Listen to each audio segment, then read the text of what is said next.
Hello, Richard here from the Villa Park podcast, just recording for the Suffolk Crunch, previewing Aston Villa's upcoming game against Ipswich on Saturday at Villa Park, 3 o'clock kickoff.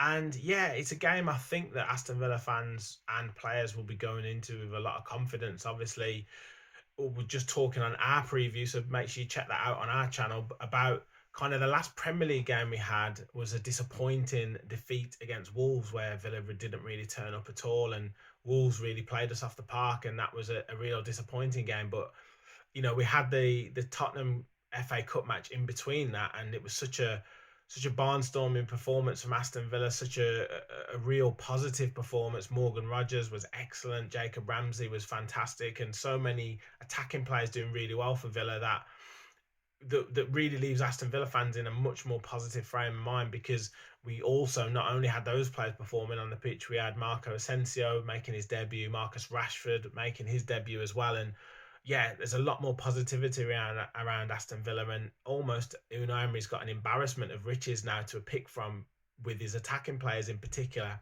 And that game, we did have a number of defensive issues. Ezri Konsa going off after Tyrone Mings was injured as well. Pau Torres is injured, and Axel Disasi couldn't play. But now we have Disasi available for selection. Tyrone Mings is now available for selection. So it means that someone like Boubacar Kamara can step into midfield and play in his much more favoured position. So that's really important for us. So the Villa team is going to be a strong one, albeit we do have still a few injuries. But it is a frightening prospect in terms of what we can play moving forward with the likes of Leon Bailey, Donyell Marlon as well, Ollie Watkins back. So there's some big players that could play up front, and yeah, if Villa get their shooting boots on, it could be a dangerous game for Ipswich to play. Having said that, Ipswich played very well at Portman Road against Aston Villa and got a really good draw. And Liam Delap is a very, very good player.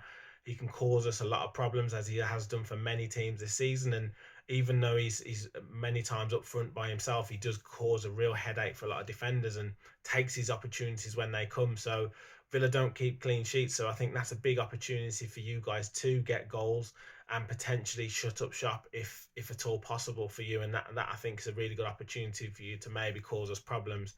Obviously, also you got Enciso who's just signed. He's a very good player from Brighton, very technical and got good ability. And of course, Jaden Philogene, who you signed from Aston Villa, who would be hoping to come in and do one over on us because he didn't have the greatest of times at Aston Villa this season. So he'd be wanting to kind of prove a few wrong. So that could be a potential opportunity for you to hurt Aston Villa as well. But look, I'm going to go with my team. I think we've got enough in the tank to get the result. And if we are frustrated, whoever he has started, whoever he brings off the bench, whether that is the likes of Rashford, Asensio, Donyell Marlon, or if it's Leon Bailey or Jacob Ramsey or John McGinn, then I think we have enough in the tank to get the result. So I'm going to go a 4-1 Aston Villa victory. I think we do owe a team a good beating after the amount of chances that we created against Tottenham. So I'm going to go for a 4-1. We don't keep clean sheets, as I said, so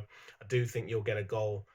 But yes, I think it will be a good day for Aston Villa. And now after that, we've got some big games to come, and hopefully the result for Aston Villa will get us some momentum. I do wish you guys all the best for the rest of the season though. I hope that you can manage to stay in the Premier League and get those points that are needed and keep that consistency going and try and get those wins by hook or by crook. But obviously I'm always going to go for my team on Saturday. But good luck with it all. Thank you. Make sure you check us out at Villa Park Pod. Subscribe to the channel as well if you can. We'll be doing a match reaction. We'll be doing a full match reaction as well after the game. So win, lose or draw, we'll be doing it. So make sure you check it out. Thanks, guys.